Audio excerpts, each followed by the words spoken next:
wakaanza sasa kumfuatilia ili waweze kumsurubisha, lakini bahati mbaya aliyeiba akakimbia, akabaki yule asiyeiba.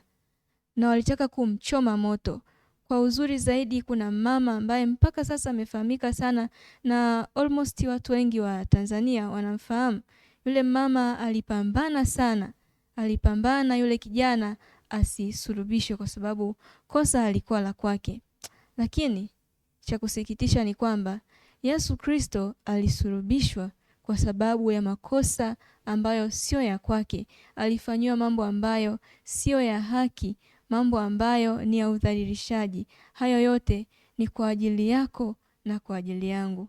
Sasa wakati huu nimkaribishe Mwalimu Monishi uweze kutuambia utangulizi kuhusu somo hili ambalo linasema, je, nimsurubishe mfalme wenu? Na ili somo limejengwa katika kile kitabu cha Luka 23, ukisoma sura nzima, lakini kisa kinapatikana kuanzia sura ya mstari wa kwanza hadi wa 31. Unaweza kupata hadithi nzuri sana ambayo ni nzuri lakini ni ya kusikitisha kuhusu Yesu. Karibu sana. Nashukuru Mwalimu Anolda. Kipengele cha utangulizi hasa kinagusia habari ya dhamiri iliyoathiriwa. Na katika sehemu hii naomba tu nisome hapa, ndipo nitaelezea maelezo kwa ufupi. Nasema dhamiri iliyoathiriwa hasa ni watu wenye ufahamu fulani wa yaliyo sahihi, lakini hawana ujasiri wa kufanya hivyo wakati anapohitajika zaidi. Wamenaswa kati ya hisia ya maadili na shauku ya kuishi kwa njia yao wenyewe. Dhamiri iliyoathiriwa. Katika kusulubishwa kwa Yesu kulikuwa na viongozi wawili. Wa kwanza alikuwa anajulikana kwa jina la Herode, alafu mwingine Pilato. Hapo tamzungumzia sana Herode. Yesu alipelekwa kwa Pilato, alafu baadaye Pilato akaagiza kwamba kwa vile huyu mtu ametokea kwenye jimbo la Galilaya, ina maana kwamba basi tumpeleke kwa Herode, maana ndio anahusika, ni mtu wa Galilaya. Sasa kumbuka, Herode mara ya kwanza aliwahi kukutana na mtu anaitwa Yohana Mbatizaji. Yohana alikuja kwa mission ya kufungua njia kwa ajili ya Yesu kuja. Alikuwa kama mtangulizi wa Yesu. Lakini katika misheni yake hiyo, alikuwa ni mtu ambaye kimsingi ukifanya kosa lazima atakwambia ukweli. Kwa hiyo aliingia kwenye machafuko na Herode kwa vile alimwambia ya kwamba mke uliyemuoa ni wa ndugu yako. Na hicho kitu kilimkwaza sana Herodia, ambaye alikuwa ni mwanamke mwenyewe. Kwa hiyo Herodia alitafuta namna gani huyu mtu afanyaje? Ahukumiwe. Na Herode kwa kurespond hicho kitu au kwa kuitikia, alimchukua ile Herode, alimchukua Yohana akamweka gerezani ili kuepuka machafuko ya kisiasa na kidini. Lakini baadaye siku moja kwenye sherehe, kama watu wengi tunavyofahamu, mtoto wa huyo bwana aliomba zawadi, na Herode alikuwa amesema chochote utakachoomba tafanyaje? Takupa. Akaomba zawadi ya kichwa cha Yohana. Kwa hiyo Yohana akafa. Na mara ya pili tena baadaye kidogo inakuja kisa cha Yesu. Alikuwa ni mtu ambaye amekuwa maarufu kwa muda mfupi. Kwa hiyo dhamiri iliyoathiriwa hakutaka kumhukumu Yesu. Lakini kwa vile kulikuwa na watu wanamshawishi, lakini pia alikuwa na hisia ya ule uongozi, asipoteze uongozi. Kwa hiyo yeye mwenyewe ilifikia mahali alishindwa kufanya uamuzi. Kwa hiyo akasema basi mtu mpelekeni kwa Pilato, sitaki kumhukumu kwa sasa. Kwa hiyo dhamiri iliyoathiriwa, na sisi pia tunaambiwa tunapitia kwenye wakati kama huo. Sana nagusia hapa. Asante sana Mwalimu Monishi kwa utangulizi mzuri. Kiukweli kuna wakati watu wanafanya maamuzi ambayo sio kwamba wanapenda kufanya, wanasukumwa na jambo fulani. Huenda ni cheo, huenda ni umaskini, huenda ni vile na vile. Lakini kabla tujaendelea, hebu tusome kidogo Luka 23 mstari wa 18, nitaishia hadi mstari wa 23. Inasema, wakapiga kelele wote pamoja wakisema, muondoe huyu, utufungulie Baraba. Naye ni mtu aliyetupwa gerezani kwa ajili ya fitina iliyotokea mjini na kwa uuaji. Basi Pilato alisema nao mara ya pili, kwa vile alivyotaka kumfungua Yesu. lakini wakapiga kelele wakisema, msulibishe, msulibishe. Akawaambia mara ya 3, kwa sababu gani? Huyu ametenda uovu gani? Sikuona kwake hata neno lipasalo kufa. Basi nikiisha kumrudi nitamfungua. 23. Lakini wakatoa sauti zao kwa nguvu sana, wakitaka asulibiwe. Sauti zao zikashinda. Nimesoma tu mafungu machache, lakini nikuombe usome mwenyewe vizuri kwa makini. Ni kisa ambacho kinasikitisha sana. Yesu anakataliwa na kundi la hawa Wayahudi ambao alikuwa nao akiwafundisha, aliwafanya miujiza, wengine walipona, wengine walikuwa na watoto wamekufa, walifufuka, viwete walitembea, lakini mwisho wa siku hawakukumbuka chochote kuhusu wema ambao aliutenda. Kwa hiyo ni mara ngapi umemsulubisha Yesu? Au tumemsulubisha Yesu mara ngapi? Mwanishi, umemsulubisha mara ngapi? Mara nyingi. Kwa hiyo hebu tuende katika kipengele kingine. Labda niweze kusema ya kwamba kuna wakati Yesu anasulubishwa kwa sababu ya mimi na wewe kuzikimbilia dhambi. Huo ndio wakati ambao tunamuinua shetani na kusema ya kwamba Yesu sikutaki, namtaka shetani. Kwa hiyo tuwe makini sana. Katika sehemu hii sasa nimkaribishe dada Nyamtondo.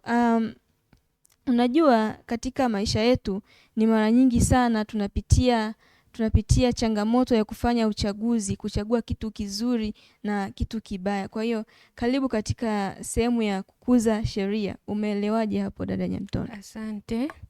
Na katika kipengele hiki cha kukuza sheria tunaona ya kwamba moja kati ya sheria walizokuwa nazo watu hawa ilikuwa inapofika au inapohitimu wakati wa Pasaka walikuwa wakiweza kumfungulia mfungwa.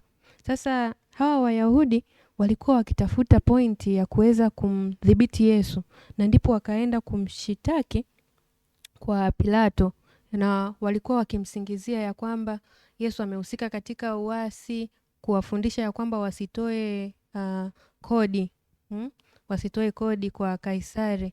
Kwa vitu kama hivyo. Kwa hiyo walipata pointi ya kumkaba Yesu, yani kumweka katika kona fulani, kuonekana ya kwamba ana makosa. Lakini cha kusikitisha ni kwamba, au cha kufurahisha ni kwamba, huyu Pilato mwenyewe anamuona Yesu hana makosa. Anamuona kabisa ni mtu ambaye hana hatia yoyote. Lakini kwa sababu ya ule ubinadamu wa kupenda kuwafurahisha wanadamu wengine, anaamua kuingia katika matakwa haya ya hawa Wayahudi ya kwamba Yesu afanyeje? Asulubishwe. Lakini pia lakini pia kuna sehemu hapa anasema ya kwamba Pilato pia aliingia katika hakuwa na namna yoyote ile ya kuweza kutoa maamuzi. Kwa hiyo maamuzi makubwa waliyofanya hawa Wayahudi, na kura zilipigwa kwamba kati ya Yesu na huyu Baraba yupi afunguliwe. Lakini Wayahudi wakamchagua nani? Wakamchagua Baraba. Tunaona jinsi gani ambavyo watu wako tayari kuchagua upande mwingine tofauti na upande wa Yesu. Na kiuhalisia tunaweza tukaona hawa Wayahudi ni watu wa ajabu sana. Lakini kumbe hata na sisi katika maisha yetu ya kila siku sisi pia ni watu wa ajabu. Tunachagua mambo ya ulimwengu, mambo ya shetani, mafundisho yake, na tunamwacha Yesu. Kwa hiyo tunakuwa tayari tunamkataa Yesu pamoja na mafundisho yake. Tunakuwa tu kama hawa watu. Kwa hiyo tunapokubali kutenda dhambi, tunakuwa tayari tumekubali mafundisho ya shetani na tunakuwa tumemkataa Yesu. Lakini pia katika somo hili tunajifunza pia kuna wakati mwingine tunashawishika kutenda dhambi kwa ajili tu ya kuwafurahisha wanadamu. Hiki kitu si kitu kizuri kabisa. Kwa sababu Yesu tayari yuko kwa ajili yetu, ametuumba, ametuweka hapa ili tumwabudu yeye, tumsifu. Basi hatuna budi kumchagua Yesu na kuwa upande wake, na tusifanye yote kwa ajili ya kuwafurahisha wanadamu, ila tufanye yote kwa utukufu wa Mungu. Na kiukweli kwa akili zetu hatutaweza, bali tukiongozwa na Roho Mtakatifu tutaweza yote katika yeye atutiaye nguvu. Asante. Amina sana kwako Mwalimu Nyamtondo. Ni kweli katika maisha yetu tujiulize tu ni mara ngapi tunafanya maamuzi ambayo yanamsulibisha Yesu mara nyingine, mara ya pili tunamuumiza. Amepitia magumu sana. Si rahisi kuelewa kwa akili za kibinadamu jinsi gani Yesu alichokipitia. Si rahisi kuelewa, lakini ombi langu kwako ni kwamba uweze kuelewa, Roho wa Mungu akufunulie namna ambavyo Yesu aliumia ili uweze kuichukia dhambi katika maisha yako. Lakini jambo ambalo tunatakiwa kujua ni kwamba waliomkana Yesu inaonekana kwamba wanakera sana, na tunavyosikiliza hivi tunasema jamani, kwa nini walifanya hivyo? Na walitendewa miujiza kabisa. Inakuwaje? Lakini ni kwamba sisi si bora sana kuliko wao. Sisi ni zaidi ya wao, waasi sana. Tunajua ukweli wote, tunajua Mungu anataka nini katika maisha yetu, lakini bado tunaendelea kumkataa wazi wazi katika maisha yetu. Kwa hiyo ni pendekezo langu kwako ya kwamba Mungu akusaidie sana uwepo katika kundi la wale ambao watamchagua Yesu katika maisha yao. Na katika maisha yetu tunakutana na vipindi muhimu sana. Kuna kipindi ambacho kinakuja kinaamua hatima ya maisha yako. Ukifanya mtihani kutoka level moja kwenda level nyingine, huo mtihani ukiufaulu unaamua hatima kwamba unaendelea au unabaki. Maana kuna wenzako ulisoma nao wengi, lakini mtihani uliamua, kile kilikuwa kipindi muhimu sana. Iliamua kwamba wewe uendelee, wengine wakabaki, wengine wako mtaani huko, lakini wamefika hadi hapo ulipo. Kwa hiyo hebu tuambie kipindi muhimu sana katika mwendelezo wa hili somo ni kipi? Karibu. Na kipindi muhimu sana katika mwendelezo wa hili somo ni pale ambapo tunakutana na Pilato ambaye sasa anakuwa katika wakati mgumu kuchagua ni kitu gani ambacho ataweza kuchukua. Wakati huu kuna pressure kubwa au msukumo mkubwa sana wa watu ambao wanataka Yesu aweze kusulubiwa. Hawa walikuwa ni viongozi wa Kiyahudi. Watu hawa wanataka Yesu aweze kusulubiwa, lakini Pilato anapopima na kutafuta kosa anagundua kwamba Yesu Kristo hana makosa yoyote. Lakini mwisho wa siku ni kwamba anakuwa katika wakati wa kuchagua, je, ataamua kutetea nafasi yake ambayo anayo na kulinda maslahi ya watu ambao anawaongoza, au ataamua kuitetea nafsi yake kwa kisimama katika kweli. Kwa hiyo ilikuwa ni kipindi muhimu kabisa ambacho alikuwa anapaswa kuweza kuamua, na ndio maana mwisho wa siku Pilato anaamua kuchagua upande wa kujibu au kuwapatia matako wale watu ambao walikuwa wanahitaji, huku akiwa anapoteza nafsi yake. Ingawa anakuja mwisho wa siku kuweza kunawa mikono akiashiria kwamba anaiweka damu hii ya mtu asiyekuwa na hatia mikononi mwao, lakini bado tayari ameshafanya makosa. Bado hii haimuondoi katika kango kwamba amefanya makosa hata kuruhusu Yesu Kristo aweze kusulubiwa. Na hivyo hata katika maisha yetu ya kila siku ni kwamba unaweza kuwa umepewa nafasi nzuri sana katika jamii, ukawa ni kiongozi wa juu, lakini unapaswa kusimamia katika haki. Haijalishi watu wako ni wengi kiasi gani, wanahitaji ufanye nini, lakini pale haki inaposimama kamwe hautaanguka. Asante sana Mwalimu Chacha kwa ufafanuzi mzuri. Kwa kweli kipindi muhimu sana. Pale ndipo sasa Yesu ambapo hatima ya yeye kuja duniani, kilichomleta iliweza kuamuliwa. Tunaona pale Pilato akatoa maamuzi ya kwamba Yesu asulubishwe, lakini hayo maamuzi sio ya kwake, ilikuwa ni msukumo wa wale watu.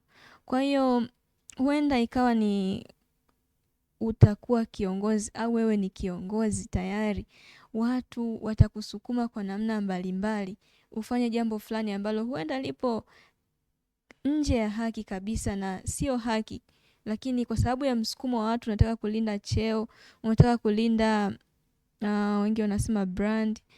Kwa hiyo haipaswi kuwa hivyo. Tunaona pale Pilato pia aliamua kujiweka na kujisalimisha katika utawala wa Shetani, kwa sababu angeamua kusema ya kwamba hapana, huyu mtu hana kosa lolote, hasulubishwi, basi angejiweka katika upande wa nani? Wa Mungu. Lakini yote kusema ya kwamba mapenzi ya Mungu yalitimizwa kutokana na Pilato kufuata wale watu, lakini na sisi tumepata ukombozi. Tuseme labda Monishi, hivi ni kuulize swali la changamoto kwamba inakuwaje Pilato labda angesema hapana, Yesu asulubishwe? Wewe unafikiri ingekuwaje? Ni swali la changamoto tu. Kwamba yeye aseme kwamba Pilato yeye mwenyewe haamue kwamba Yesu asulubishwe. Ndio. Ninafikiri kwa kuwa lilikuwa limeshaandikwa, lakini lilikuwa sio lazima lipitie kwa Pilato. Umeona? Lingetimia Yesu angesulubiwa, lakini huenda ambaye angeamua sio Pilato, angekuwa ni mtu mwingine. Nashukuru sana, lilikuwa tu ni swali la changamoto. Ratiba ya Yesu lazima ikamilishwe. Alikuja duniani ili aweze kufa kwa ajili yangu na wewe. Basi umeshawahi kuzirai? Kuna rafiki yangu mmoja alikuwa ana matatizo ya kuzirai. Anaweza akazirai popote pale, na alikuwa anasumbuliwa na kifafa pia. Kwa hiyo anaweza kaanguka sehemu yoyote ile, awe amekula awe hajala, yeye anaanguka popote na muda wowote. Kwako Monishi, hebu tuambie hiki kisa kuzirai chini ya msalaba imekuwaje hapo? Ni kisa mwenyewe kimenivutia kwa jinsi kilivyo. Mara ya mwisho tunamuona Yesu anapewa hukumu ya mwisho kwa Pilato kunawa mikono. Najua alinawa mikono kinafiki. Akasema kwamba yani akanawa mikono, lakini ile ilikuwa ni tendo la unafiki tu. Kimsingi ndio alifanya maamuzi ya mwisho. Na kwa hiyo akaachia umati sasa uamue. Na tunaambiwa tu kwamba haya mambo yanapotokea Yesu alikuwa amekula mara ya mwisho pale akiwa na wanafunzi wake.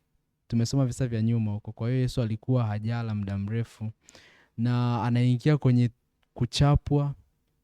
Lakini kabla ya kuchapwa, nakumbuka alipitia machungu ya kusalitiwa na wanafunzi wake. Sio wanafunzi tu, lakini usaliti mkubwa wa Yuda. Kwa ni mambo ambayo yalikuwa yamemwathiri kisaikolojia pia.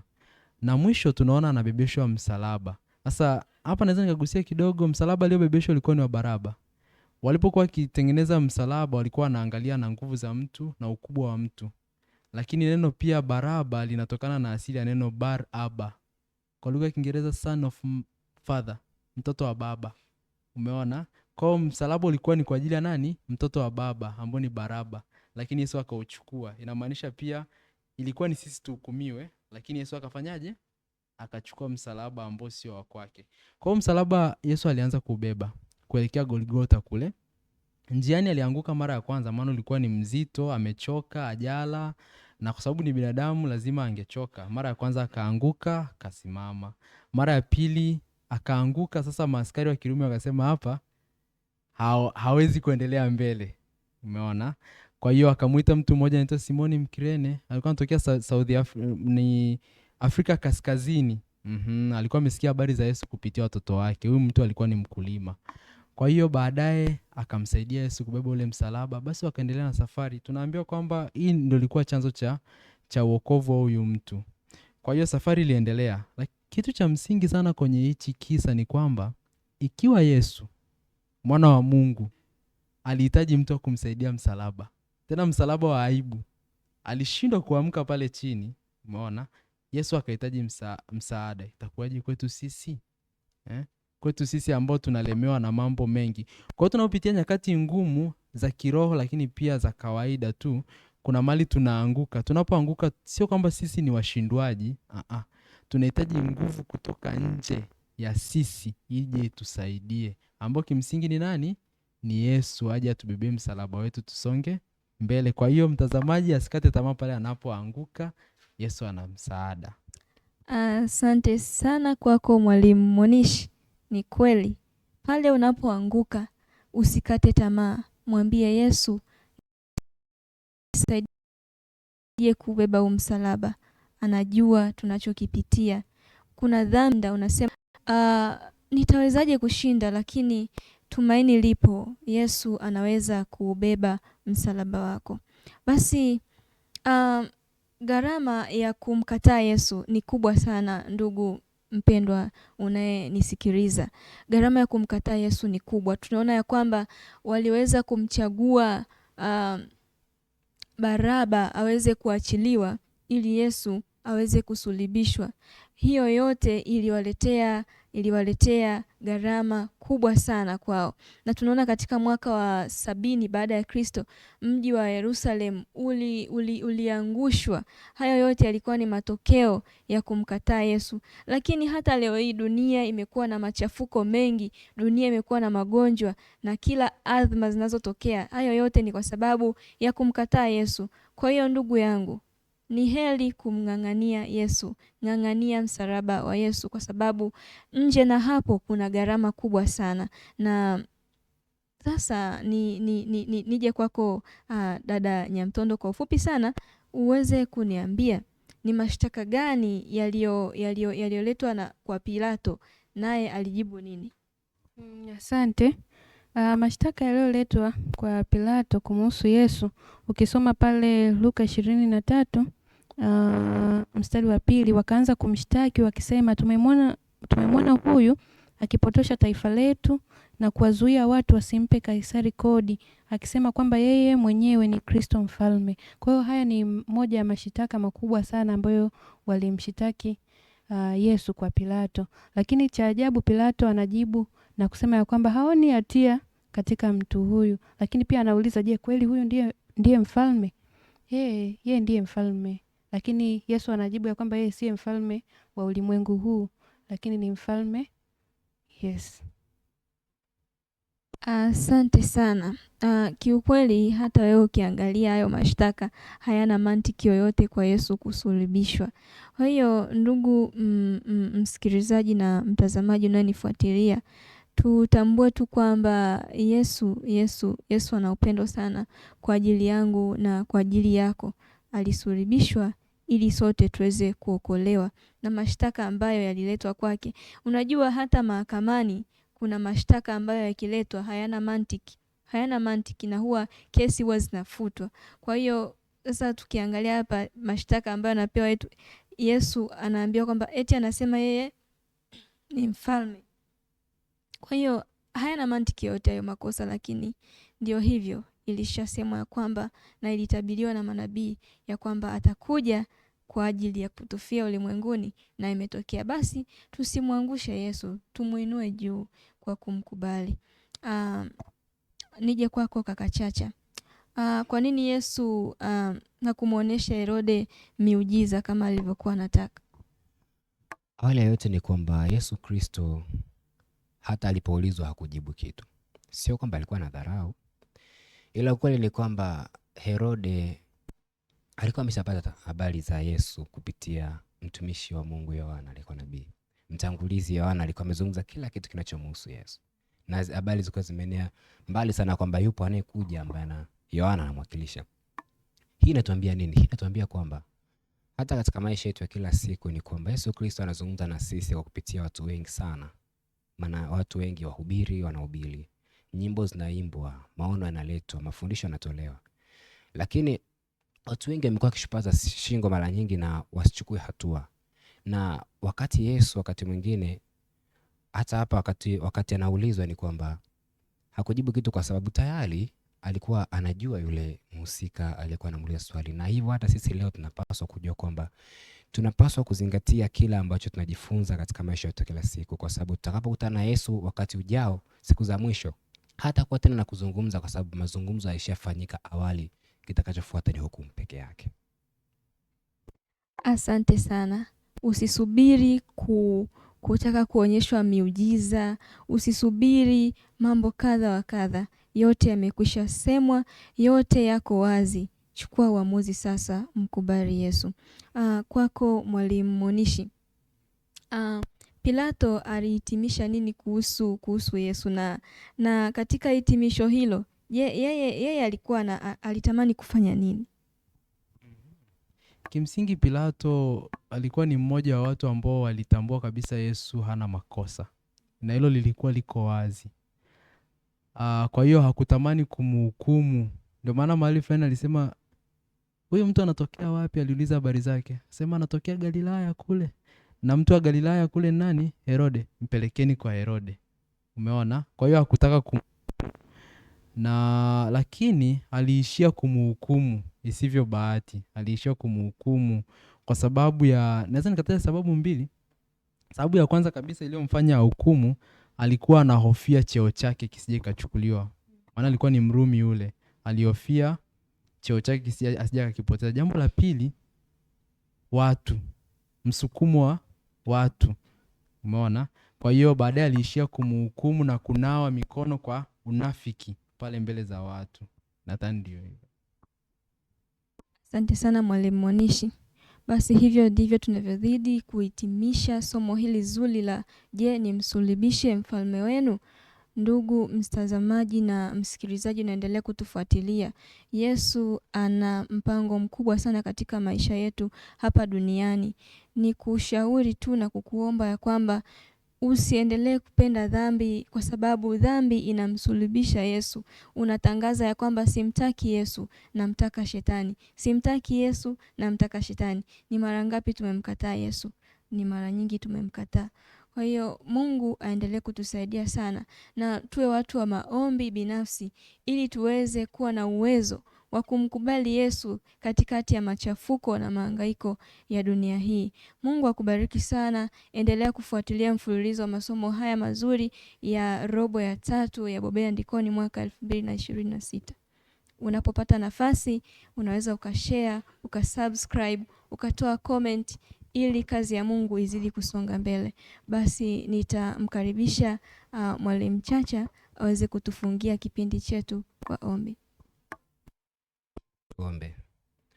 Tunakushukuru Baba yetu wa mbinguni, tunasema asante sana kwa sababu umekuwa nasi, umetuongoza, umejifunza pamoja nasi. Tunashukuru kwa sababu umekuwa pamoja na yule ambaye amekuwa akitufuatilia moja kwa moja kwa kupitia SUA Media, na nina imani kwamba atakwenda kuchukua hatua na kuanza safari yake mpya ya maisha. Tumejifunza mengi na tuna imani kwamba Kristo, wewe ambaye unanasisha vitu hivi katika ubongo, basi utakuwa nasi katika kutuongoza kuweza kuvitumia sana mapenzi yako. Tuomba kuweza kutuongoza siku hadi siku, turinde, tupate lako mtakatifu tangu sasa na hata milele, na katika jina la Yesu Kristo, amina. Amen.